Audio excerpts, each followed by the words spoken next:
దేవుని నామానికి స్తోత్రాలు. ప్రభువైన యేసుక్రీస్తు నామమున నా హృదయపూర్వక వందనాలు చెల్లిస్తూ ఉన్నాను. ఈ రోజున ఘన స్వతంత్ర దినోత్సవాన్ని మనము జరుపుకుంటున్నాం. 74 సంవత్సరాలు పూర్తి చేసుకొని ఈ 75వ సంవత్సరపు స్వాతంత్ర దినోత్సవాన్ని ఈరోజు ఘనంగా మనం జరుపుకుంటున్నాం. మంచిది. ఎంతోమంది గనులు, ఎంతోమంది మహనీయులు, డాక్టర్ అంబేద్కర్ గారు కావచ్చు, లేకపోతే జవహర్లాల్ నెహ్రూ గారు కావచ్చు, అల్లూరి సీతారామరాజు గారు కావచ్చు, పోతే వల్లభాయ్ పటేల్ గారు కావచ్చు, టంగుటూరి వీరప్రకాష్ పంతులు కావచ్చు, తర్వాత మహాత్మా గాంధీ గారు కావచ్చు, ఇందిరాగాంధీ గారు కావచ్చు, నెహ్రూ గారు కావచ్చు, ఇలా అనేక మంది రాత్రి పగళ్ళు పోరాడి బ్రిటిష్ పరిపాలన నుండి భారతదేశాన్ని,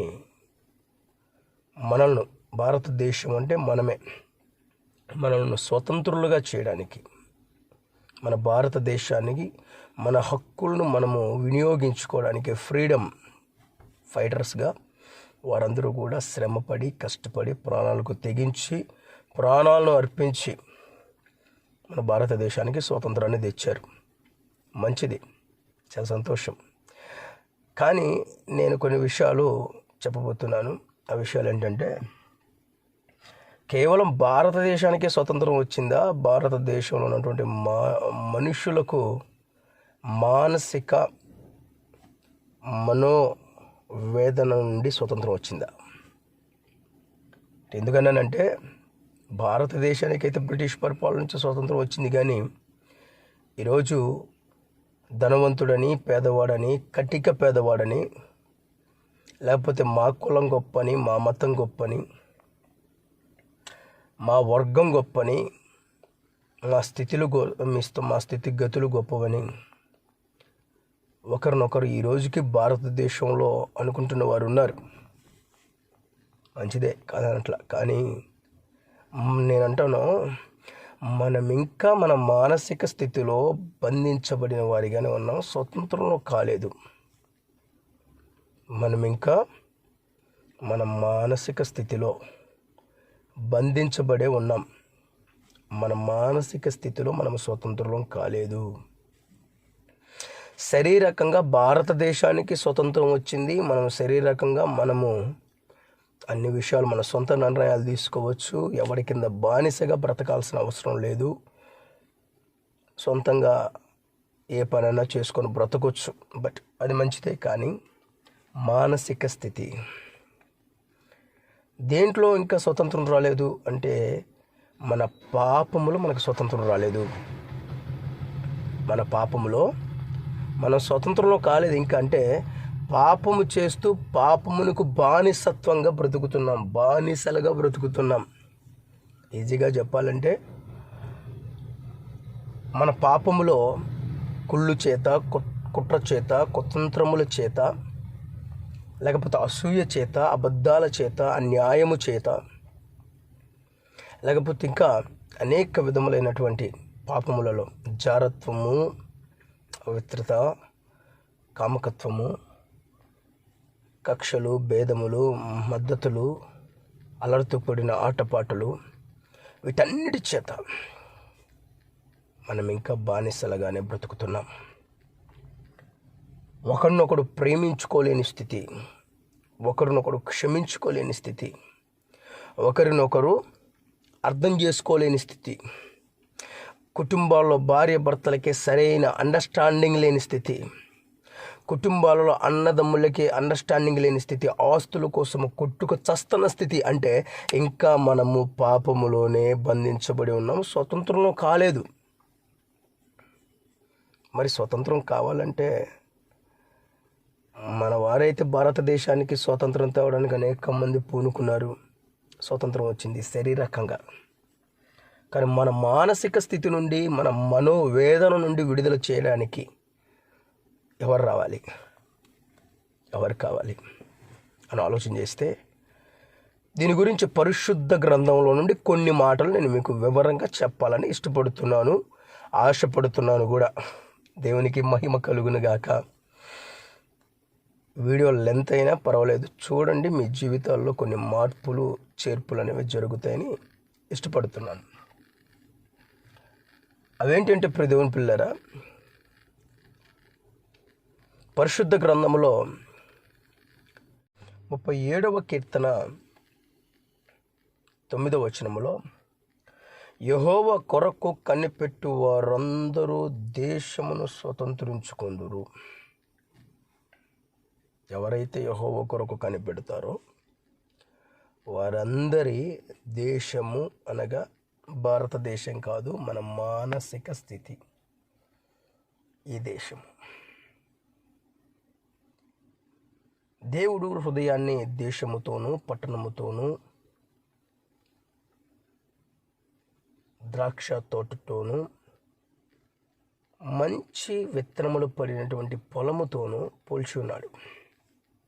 అనేక విధాలుగా చెప్పబడి ఉంది. దేశము అనగా మన జీవితము, మానసిక స్థితి, హృదయములో ఉన్న దాన్ని బట్టి నోరు మాట్లాడును, ఆలోచన కూడా పుడుతుంది కదా. అలాగే యెహోవా కొరకు ఎదురు చూస్తారో, ఎవరైతే ఎదురు చూస్తారో వారి దేశాన్ని దేవుడు స్వతంత్రులుగా చేస్తాడు. ఏ విధంగా స్వతంత్రులం అవుతాం? 11వ వచనానికి వస్తే, దీనులను దేవుడు స్వతంత్రులుగా చేస్తాడు. దీనత్వం కలిగిన జీవితాన్ని మనం జీవించినప్పుడు, మనము నిజముగా ప్రభు దగ్గర పశ్చాత్తాపడ్డప్పుడు, మన పాపము నుండి విడిపించు అని మనం అడిగినప్పుడు దేవుడు మనల్ని స్వతంత్రులుగా చేస్తాడు. ఈరోజు మహాత్మా గాంధీ గురించి మనం చెప్పుకుంటాం. ఉప్పు సత్యాగ్రహం చేశాడని, పోరాటం చేశాడని, ఆయన వల్ల మనకు స్వతంత్రం వచ్చిందని మనం చెప్పుకుంటాం. ఆయన్ని జాతిపిత అని కూడా అంటాం. చూడండి ప్రియ దేవుని పిల్లారా, ఈరోజు మనము మన జీవితాలను స్వతంత్రులుగా మార్చుకోవాలంటే మనం ఏం చేయాలో తెలుసా? దేవుని కొరకు ఎదురు చూసేవారిగా మనం బ్రతకాలి. ఎదురు చూచేవారిగా బ్రతకాలి. ఎప్పుడు? మన స్వతంత్ర దినోత్సవం లాగానే సంవత్సరానికి ఒకసారా? కాదు. ప్రతి దినము, ప్రతి క్షణము ప్రభు కొరకు ఎదురు చూసేవారిగా మనం ఉండాలి. ప్రభు కొరకు మనము తాపత్రయము కలిగిన వారమై ఉండాలి. దావీదు అంటాడు 143వ కీర్తనలో, ఎండిపోయిన భూమి వలె నేను నీ కొరకు ఎదురు చూస్తున్నాను. ఎంత మంచి మాట అండి అసలు. ఎండిపోయిన భూమి నీటి కొరకు ఎదురు చూసినట్లుగా. అంటే వర్షం పడితే బాగుండు, ఎండిపోయి చిట్లిపోయింది భూమి అంతా కూడా. అలాగా నేను నీ కొరకు ఎదురు చూస్తున్నానయ్యా. నీవు చేసిన పనులన్నీ కూడా ధ్యానిస్తున్నానయ్యా. నా చేతులు నీ వైపు చాచి ఉన్నానయ్యా, ఒక్కసారి నన్ను కనికరించువా. నిజంగా ఎంత బలమైన ప్రార్థన అండి. మనం చేస్తున్నామా? మన జీవితంలో ఉందా? ఆలోచించేయండి ప్రియ దేవుని పిల్లరా. మన దేశమును బాగు చేయడానికి యేసు క్రీస్తు ప్రభు భూమి మీదకి దిగి వచ్చాడు. మన దేశాన్ని బాగు చేయడానికి, మనల్ని బంధకముల నుండి విడిపించడానికి తన ప్రాణమును మ్రాను మీద వేలాడ తీసుకున్నాడు. తన రక్తమును చిందించి ప్రాణాన్ని పెట్టాడు. ఈ భూమి మీద చాలామంది ఉన్నారు, కానీ అందరూ పాపం చేసిన వారే. లూకా సువార్త సెలవిస్తుంది ఏమన్నా తెలుసా? ఏ భేదము లేదు, మనుషులందరూ పాపం చేసి దేవుడు అనుగ్రహించు మహిమను పొందలేకపోతున్నారని. కనుక అలాంటి పాపములో ప్రతి ఒక్కడు బతికాడు. ఎవడైనా కామాన్ని జయించాడా? కామాన్ని జయించలేకపోయారు, కోరికల్ని జయించలేకపోయారు, కోపాన్ని జయించలేకపోయారు, కుళ్ళుని జయించలేకపోయారు. ఒకడు బాగుపడుతుంటే అసూయ పడుతున్నారు, కుళ్ళు జయించలేకపోయారు. మనుషులే దేవుళ్ళుగా పరిగణింపబడ్డారంతే.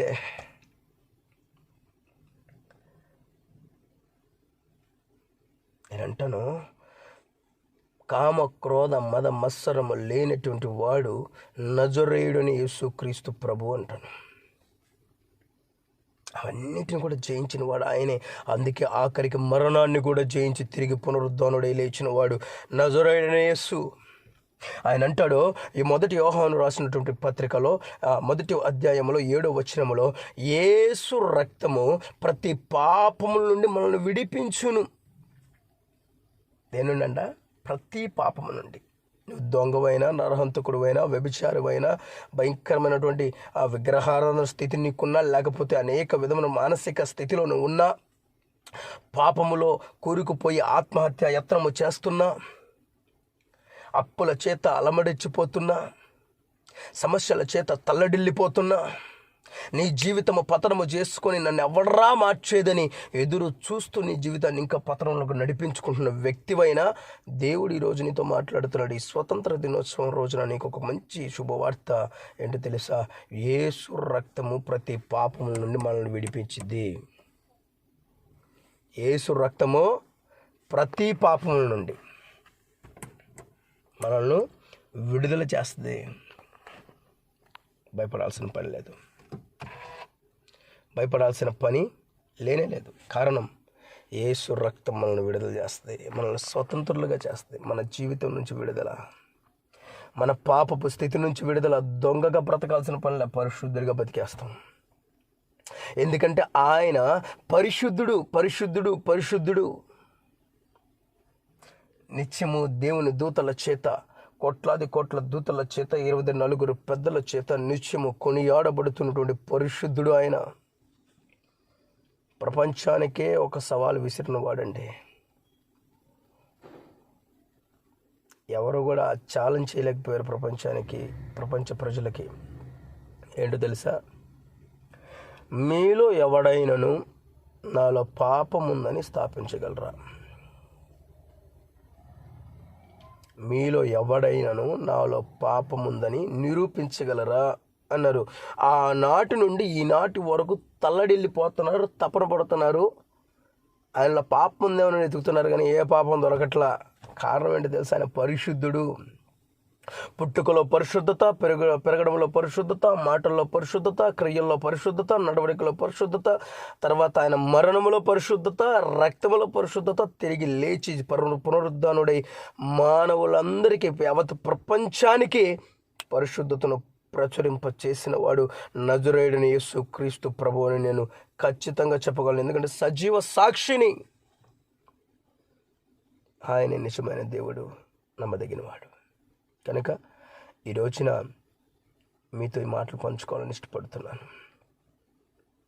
నువ్వు నిజంగా నమ్మితే వెతుక్కో. ఎక్కడైనా, ఏ గ్రంథంలో అయినా, ఏ మనుషుల్లో అయినా, దేవుడిగా పనిగరింపబడిన వారిలో అయినా ఏ పాపము లేకుండా ఉన్నాడేమో ఎవరైనా వెతుకు. ఎందుకంటే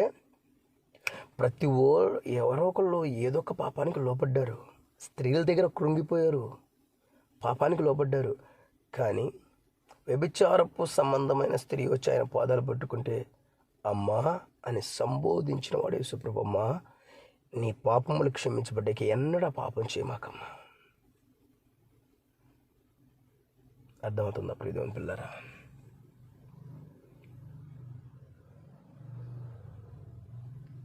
నా మతం గొప్ప, నా కులం గొప్ప, నా వర్గం గొప్ప, నా జనబలగం ఉంది, ధనబలం ఉంది, ఇవన్నీ ఒట్టిదే. చస్తే ఎవడు రాడు నీతో. చస్తే నీ డబ్బు నీతో రాదు. చస్తే నీ బలగం ఎడిపోద్దో. కానీ దేవుడే మనకు ఆత్మనిచ్చాడు కనుక ఈ ఆత్మ తిరిగి దేవుని దగ్గరికి వెళ్ళాలి. వెళ్ళేసరికల్లా పరిశుద్ధంగా ఉండాలి అనేది నేను చెబుతున్న మాట. ప్రియదేవుని పిల్లరా, స్వతంత్రంగా బ్రతుకు. ఆత్మీయ స్థితిలో స్వతంత్రంగా బ్రతుకు. ఈరోజు స్వాతంత్ర దినోత్సవం రోజు కనుక ఈరోజు నువ్వు ఎంత స్వతంత్రాన్ని ఫీల్ అవుతున్నావో, ఈ వేడుకను ఎంత ఘనంగా జరుపుకుంటున్న వాళ్ళ ప్రతి దినము నీవు ప్రభువులో స్వతంత్రుడుగా ఫీల్ అవుతూ, స్వతంత్రుడుగా ఆనందిస్తూ, ప్రభువులో ఆనందించుతూ ఆయనలో బ్రతుకమంటూ చెప్తున్నాను. నేను నీకు ఒక అద్భుతం చెప్పనా? భారతదేశంలోనే ఇక్కడ స్వతంత్రం ఉంది, అనేక ప్రాంతాల్లో లేదు స్వతంత్రం. తెలుసా? నీకు స్వతంత్రం ఉంది. నేను అంటాను, ఈ స్వతంత్రం శరీర సంబంధమైన స్వతంత్రం అయ్యుండి ఇక్కడ వరకే ఉంటే సరిపోదు. నీవు చనిపోయిన నీ ఆత్మకు పరలోకములో కనబడగలిగిన స్వతంత్రము నీకు కావాలి. అది కావాలంటే నజరుడైన యేసుక్రీస్తు ప్రభు రక్తంలోనే నీవు కడగబడాలి. ఇంకా ఎన్ని చేసినా ఉపయోగం లేని స్థితి. ప్రియదేవుని పిల్లరా, ఆలోచన చేసుకోండి. ప్రభు మిమ్మల్ని దీవించునుగాక, ఆశీర్వదించునుగాక, మిమ్మల్ని స్వతంత్రులుగా చేయునుగాక. ఈ ఘనత స్వతంత్ర దినోత్సవాన్ని వేడుకల్ని ఘనంగా జరుపుకోండి. దేవుడు మిమ్మల్ని ఆశీర్వదించునుగాక. ఆమెన్. చిన్న ప్రార్థన. పరిశుద్ధుడా, ప్రేమ నమ్మకం కలిగిన దేవునికి స్తోత్రాలు. 74 సంవత్సరాలు పూర్తి చేసుకునే 75వ సంవత్సరపు స్వాతంత్రాన్ని మేమందరము కూడా ఎంతో సంతోషంగా అనుభవిస్తున్నాం, ఆనందిస్తున్నాం. అలాగే ప్రభువా తండ్రి నాయన, శరీరంలో స్వతంత్రము ఆనందించడం కాదు కానీ ఆత్మలో మానసిక స్థితిలో కూడా పాపం నుండి స్వతంత్రులమై నీలో ఆనందించే కృప మాకును చూస్తున్న వారందరికీ మీరు దయచేయండి. మీ కృపలో వాడుకుని వర్ధలింప చేయమని, నీ రాజ్యమునకు అనేక మందిని సిద్ధపరచమని యేసు నామమున ప్రార్థిస్తున్నాను తండ్రి. Amen, amen, amen. God bless you. God bless our India.